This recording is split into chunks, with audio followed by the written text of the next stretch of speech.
Dans ce chapitre, aujourd'hui, nous voyons une chose importante que très souvent on ne remarque jamais.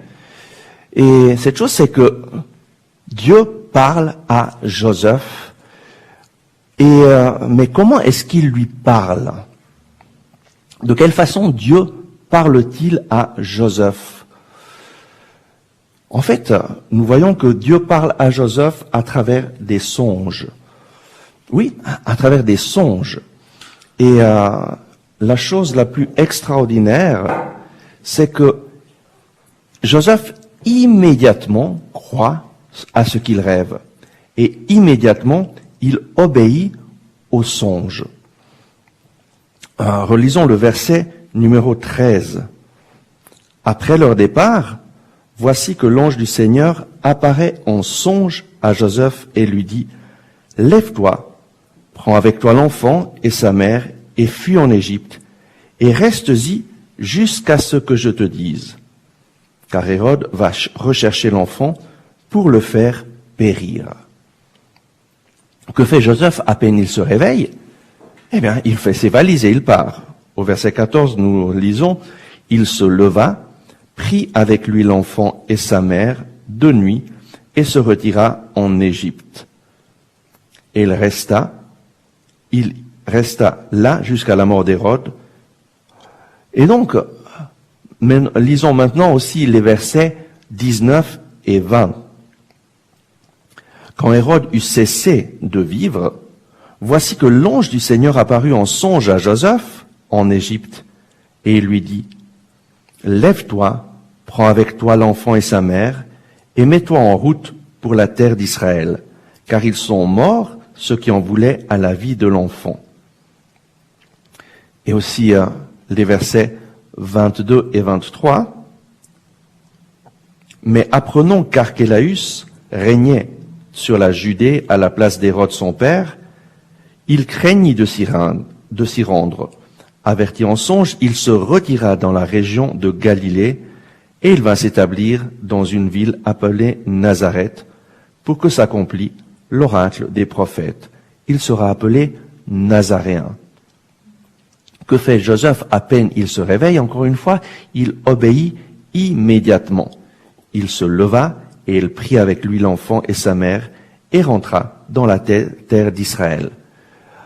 Et c'est justement parce que Joseph a obéi au Seigneur, qu'il a écouté sa voix, que Jésus a été protégé et que nous avons un sauveur. Et donc, les songes peuvent être une façon dont Dieu nous parle. Mais il y a différents types de songes.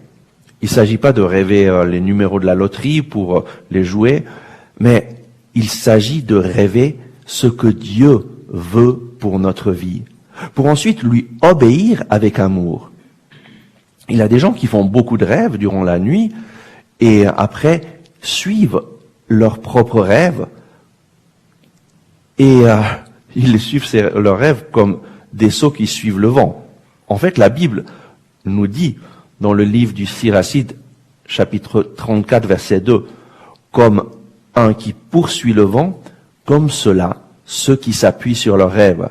Et encore, Siracide, chapitre 34, verset 1, les songes donnent des ailes aux sots. En fait, les songes dont nous sommes en train de parler, les songes de Joseph, sont les songes que le Seigneur indique dans sa parole.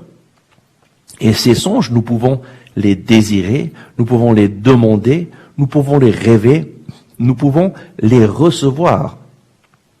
Et donc, ce sont les rêves que Dieu lui-même rêve pour toi et que lui, Père bon, a fait pour toi.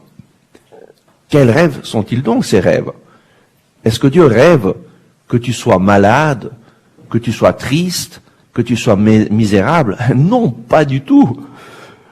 Les rêves de Dieu pour toi, quels sont-ils? Si tu veux les découvrir, tu as besoin de te plonger dans la parole de Dieu chaque jour. Et tu vas voir ce que Dieu dit de toi, ce qu'il rêve pour ta vie. Et qu'est-ce que le Seigneur rêve pour toi? Il rêve la santé. Dans le livre de la sagesse, au chapitre 16, verset 12, il est écrit, ce n'est ni une herbe, ni un émollient qui nous rendit la santé, mais c'est ta parole, Seigneur, elle qui guérit tout. Le Seigneur nous donne sa parole pour guérir nos cœurs, pour guérir nos vies, pour guérir nos corps. Le Seigneur rêve pour toi le bien-être, que tu te sentes bien, que tu te sentes aimé. Et il le dit à travers le prophète Isaïe, ainsi parle ton Créateur. Tu comptes beaucoup à mes yeux, tu as du prix et je t'aime. Le Seigneur te dit, tu comptes beaucoup à mes yeux, tu as du prix et je t'aime. Et donc, tu peux rêver que le Seigneur t'aime, que tu comptes beaucoup à ses yeux, que tu es son enfant bien-aimé. Tu es précieux pour lui. Et tes rêves doivent s'aligner à ce que le Seigneur dit de toi. Le Seigneur rêve pour toi la paix. Jésus nous dit dans l'Évangile, je vous donne la paix, je vous donne ma paix, non pas comme le monde la donne. La paix de Jésus, c'est une paix qui t'établit vraiment dans toutes les situations de ta vie, même dans les difficultés, tu as cette paix parce que tu sais que lui est là avec toi et il te soutient. Dieu rêve pour toi la joie. Saint Paul nous dit, soyez toujours joyeux, priez sans cesse en toutes circonstances, rendez grâce à Dieu, car c'est là la volonté de Dieu pour vous, dans le Christ Jésus. Et donc, tu peux rêver la joie pour ta vie. T'imaginer cette joie qui vient dans ta vie. Dieu rêve pour toi des biens matériels. Pourquoi? Parce que nous avons besoin de biens matériels pour pouvoir vivre dans cette terre. Dieu rêve pour toi la prospérité, la réalisation de ta vie. Dieu rêve pour toi ta satisfaction affective. Dieu rêve pour toi une famille merveilleuse, un bon travail, des enfants extraordinaires, la santé. Cela, c'est le rêve de Dieu pour toi. Mais nous, bien souvent, nous imaginons et nous repassons dans notre tête des choses négatives. Malheureusement, très souvent, ce ne sont pas les rêves de Dieu que nous repassons dans notre vie, mais c'est la maladie, je serai toujours malade, et pourquoi est-ce que j'y passe ces choses-là, et qu'est-ce que j'ai fait à Dieu pour mériter ces problèmes. Et nous répétons cela, et nous répétons, et nous imaginons parfois le malheur pour notre propre vie, le malheur pour nos enfants, et il y a comme un film qui passe dans nos pensées, et nous le suivons, et nous le répétons, et en fait, nous sommes en train de laisser l'ennemi prendre le contrôle de nos pensées bien plus que Dieu. Nous avons besoin de nous aligner au rêve de Dieu. Et le rêve de Dieu pour toi, c'est un rêve de paix, de bien-être, de joie. Et si toi tu rêves la même chose, et si tu recherches la même chose, alors ça peut se réaliser. Comme cela s'est réalisé dans la vie de ce merveilleux homme qui a rêvé les rêves de Dieu et ainsi rendu possible que se réalise notre salut. Joseph de Nazareth s'est occupé de Jésus, l'a protégé et a suivi les rêves de Dieu pour que se réalise le plan du salut. Et donc aujourd'hui, je t'invite à rêver avec le Seigneur et à croire en ce que tu rêves.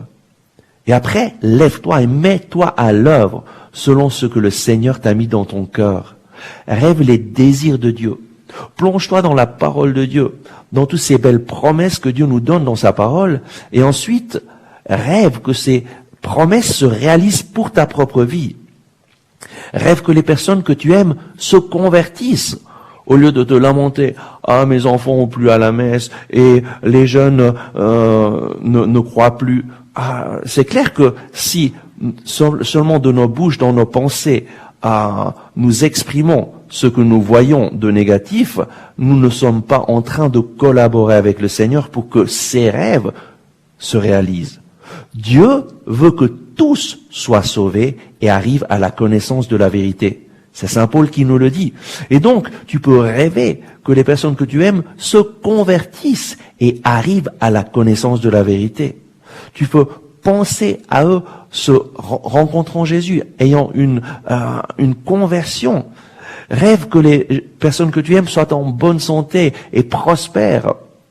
Rêve de ta propre vie selon la parole de Dieu. Rêve de ta propre vie bénie. Le Seigneur veut te bénir et il le promet dans sa parole de nous bénir. Mais nous avons besoin de nous voir dans nos rêves, dans nos pensées, bénis. Rêve de toi-même comme victorieux, en bonne santé, dans la joie, dans la prospérité. Nous avons besoin de collaborer avec Dieu pour que ce que lui dit de nous, se réalise dans notre propre vie. Nous avons besoin de nous mettre en harmonie avec son plan et donc de nous mettre à rêver, à penser à ces choses. Et alors, petit à petit, dans tes rêves, tu vas rêver victoire, bonheur, santé, joie, prospérité. Mais il ne suffit pas de rêver. Il faut faire ce que Joseph a fait. Il s'est levé de ses rêves et il s'est mis en marche. Il a fait ce que Dieu lui a dit de faire. Et donc, rêve et lève-toi et marche. Ne reste pas au lit à rêver, mais fais comme Joseph. Prends avec toi l'enfant. Prends avec toi ce que tu rêves, ce que tu désires voir se réaliser dans ta vie. Et si cela est en accord avec ce que Dieu dit dans sa parole, alors commence à marcher et à faire tout ce que tu peux pour que se réalise ce plan d'amour de Dieu pour ta vie. Rêve que ceux qui sont autour de toi connaissent le Seigneur Jésus. Et puis après avoir rêvé, va, prie pour eux, encourage-les, sois un instrument de l'amour de Dieu pour les autres, sois un instrument de l'amour de Dieu pour leur vie, donne-leur un coup de main, montre-leur qu'ils sont importants pour toi, et ensuite tu pourras témoigner que ta vie a changé grâce à Jésus, et que Jésus est là, et qu'il veut les aider. Rêve toujours, rêve les yeux ouverts. Qui ne rêve pas ne conclura jamais rien dans sa vie. Et en fait, nous voyons que les grands hommes et les grands saints ont aussi été de grands rêveurs, qui faisaient de grands rêves, mais des rêves avec Dieu. Saint François d'Assise, le Seigneur lui montre de reconstruire l'église, et au début, il se met à reconstruire une petite église, et petit à petit, il se rend compte que le rêve de Dieu, c'est de reconstruire le corps du Christ, l'église faite de personnes. Et alors, à travers sa vie, il attire toujours plus de personnes à Jésus, il parle de Jésus, il annonce Jésus. Et à travers Saint François d'Assise, il y a eu un renouveau extraordinaire dans l'église. Et nous devons rêver les rêves de Dieu. Et poursuivre ces rêves de Dieu, nous mettre tout notre cœur à réaliser ce que Dieu nous dit de faire à travers sa parole. Et donc maintenant, je t'invite, durant cette semaine, et dès maintenant, à dire au Seigneur de façon simple ce que tu désires rêver avec lui, pour ta vie, ou pour les autres, afin que, en Jésus-Christ, ces désirs de ton cœur deviennent une merveilleuse réalité, parce que le Seigneur se réjouit de te bénir. Oui, Seigneur, merci parce que dans ta parole, tu nous dis que tu désires que tous soient sauvés et arrivent à la connaissance de la vérité. Seigneur, je te demande de venir ici en Suisse te manifester, et te manifester à travers toutes les personnes chrétiennes pour que nous soyons des porteurs du Christ, des porteurs de son amour, pour que partout où nous allions, nous soyons des personnes qui encouragent les autres et qui les aident à ouvrir leurs yeux à ta présence vivante dans ce monde.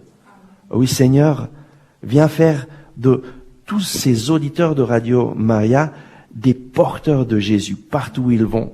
Viens faire de nous des gens qui transmettent ton amour, qui transmettent ta vie. Et nous voulons maintenant invoquer le Saint-Esprit pour lui demander de venir remplir nos cœurs et faire de nous des témoins de Jésus ressuscité.